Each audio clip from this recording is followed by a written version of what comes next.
I'm Mahamoud Merali. I'm the consultant psychologist, clinical and counseling at the Aga Khan University and department head. I'm also the associate professor for Salinas University in Italy. Parents are not used to having their kids in the house all the time. Teenage kids generally would be in school, a boarding school, that sort of thing. And so all of a sudden they're at home. And they're at home when parents are also sitting at home. So the parents are having to now be teachers, come parents as well. And that then poses a challenge because there isn't that concept of saying, go out for a movie. That option is not there. Going out for a sleepover. Go and spend the time out cycling or playing. And so automatically there's some restrictions that have come in terms of social networking, the social support that people had. And so that's putting a lot of added mental strain on families, on parents, on caregivers. The idea is to look at what applies and what works for each individual and what works for each individual family. We cannot have the ideal situation for everyone, for all 40 plus million Kenyans.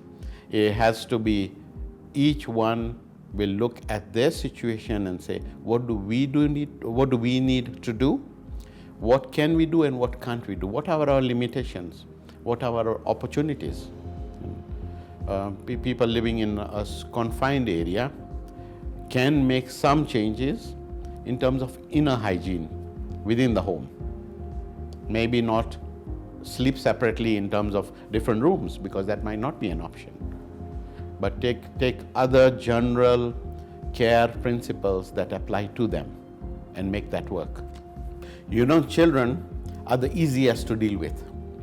Children are very easy to please. They need very little for entertainment. If we look at the child in the city who's playing online video games, and that can continue. And kids are very happy with PlayStation and that within the city setup. If we go to the more rural setting, they are very happy playing with a wheel rim and running a rod through it, or making a makeshift car and playing with that.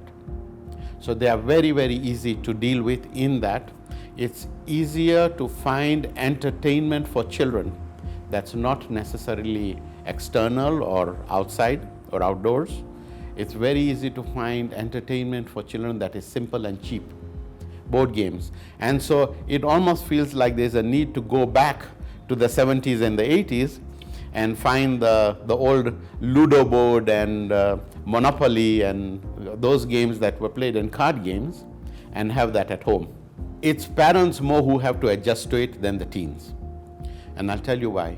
The teens have, in the last decade or so, gone more and more into technology, social media, WhatsApp groups, etc. And they keep themselves glued to that and entertained by that.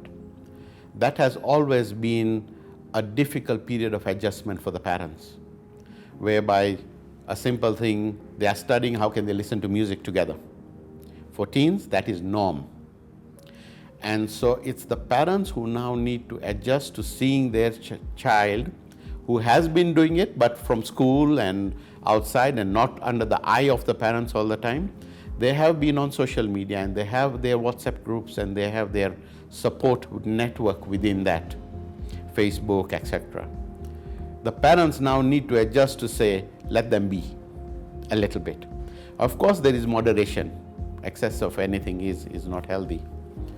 But when the parents start controlling it, that's when conflict will come in.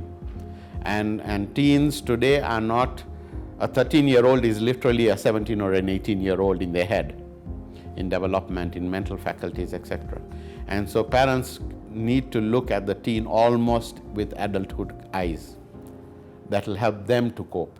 The teens will cope on their own. They will find ways of interacting with their friends. If they didn't have it already, it will come. And if they had it, it was there on social media anyway. So there's a lot less for them to adjust than for the parents to adjust.